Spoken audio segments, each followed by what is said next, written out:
Okay, I wanted to continue going through the instruction manual with you and explain some of the more advanced settings on Solid G. If you go back into the displayed mode menus, which is the black tab section of your instruction manual, it starts out with just your initial setup, which is menu A. Then it moves on to your heli type, which is menu B, and that's on page 15. When you go on to page 16, you're starting to get into your more advanced menus, which is menu C, D, and E, which is your pirouette menu, response menu, and gain menus. Basically, the menus A and B you're going to set up as we described on the model. Go out and fly it, see how you like the way it flies with the model you selected. Then there may be some issues with the way it stops. You may not like the pirouette speed, or the speeds may not be matched right to left. And I was going to describe quickly how you would fix those if you want to adjust the settings. Starting with menu C, which is the pirouette menu, we have our right stop speed and left stop speed as our first parameters to set. All of these mean, the right stop speed and left stop speed, is how hard is it stopping. When I let go, is it banging it hard trying to strip the gears, or is it kind of a soft stop? If it's not hard enough, if you'd like to hit it harder, you can turn this number up, the right stop speed and the left stop speed. They're you can set them separately, so if one side's different than the other, you can turn it up or down. If when you pirouette it tends to strip the gears when you stop, it's hitting too hard, you just turn this number down. That'll make it stop softer. The next one's in the same menu C, pirouette menu. You have your left coast/rebound and your right coast/rebound. What this means is when you do, like the first one, left coast/rebound, if you do a left pirouette and you let go, come to stop, if it continues to turn before it stops, like you let go and it seems to go for a little while before it stops, that means the coast is too high. So this number, which in the manual says 38, if this number is too high, it will continue to coast. Then you want to turn that number down, which means it's going to not coast after you let go. Now, if you go along and let go and it actually bounces back, we call that a rebound.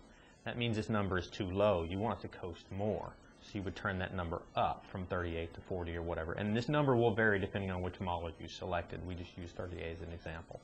That's true on both your left pirouette and your right pirouette. Now, moving on to your response menu.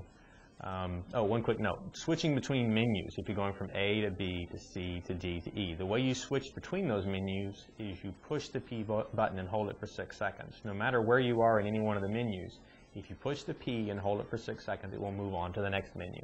So you can set the next parameters. But moving on to D, the response menu, we start out with your pirouette speed.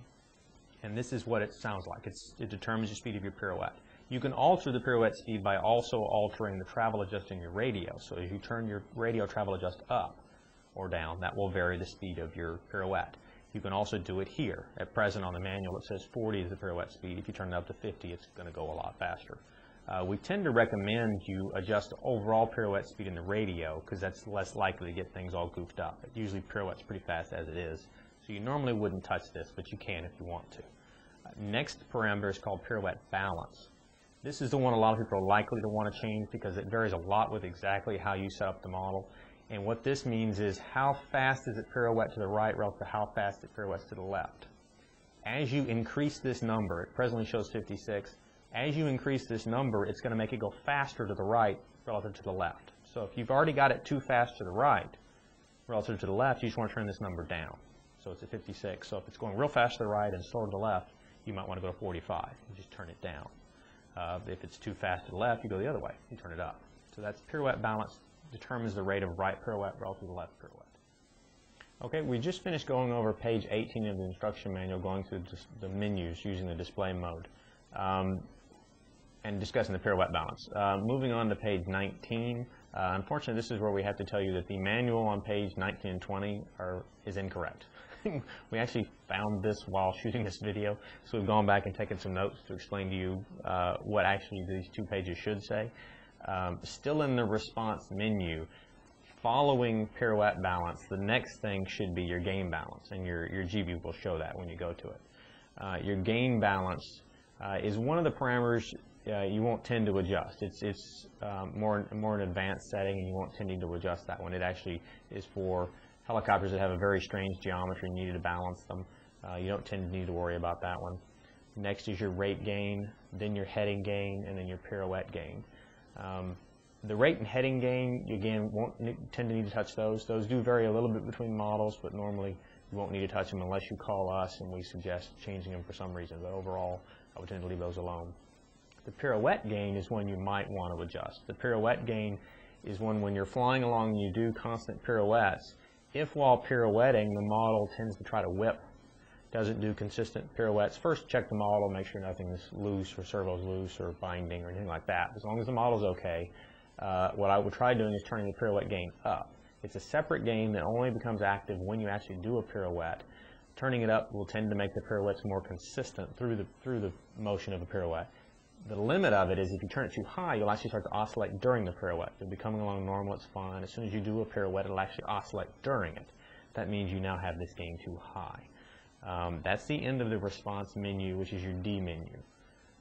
Next is the parameter menu. So if you push the P button and hold it for 6 seconds, you'll then move on to the parameter menu. And unfortunately, that is not listed in your manual. It's an error in the manual we, again, just caught while shooting this video. So in the parameter menu, your first option is your expo. In this case, it's set to 80. This is actually used to deal with imperfections in the pot and the transmitter. If you have a little fluctuated in the pot, it tends to get that out so it doesn't drift. Again, you shouldn't need to adjust this. The next parameter, if you push P and move to the next parameter, is expo width. This might be something you want to adjust. Right now it sets default at 20. If the control is a little too sensitive, like if you take off and right around neutral with the rudder, it just seems to move on you fairly easily. If you turn this from 20 to like 30, it'll make it a little more dead around the middle and a little less sensitive feeling. Most of the rest of the time you would want to use expos to get the sensitivity. Like if it's too sensitive, you'd want to turn up your expo to maybe 30 or 40 in your radio. But this is just right around center where this would affect it. The final parameter in the parameter menu is the heading limit. I would just leave that alone. It's presently set at 100. Adjusting that is a little more complicated than what you would do, so I would tend to just leave that alone. That is the final thing in the more advanced menus in the Solid G. For any other questions, please just contact CurtisYoungblood.com, give us a call, or check the website, and have fun with the gyro.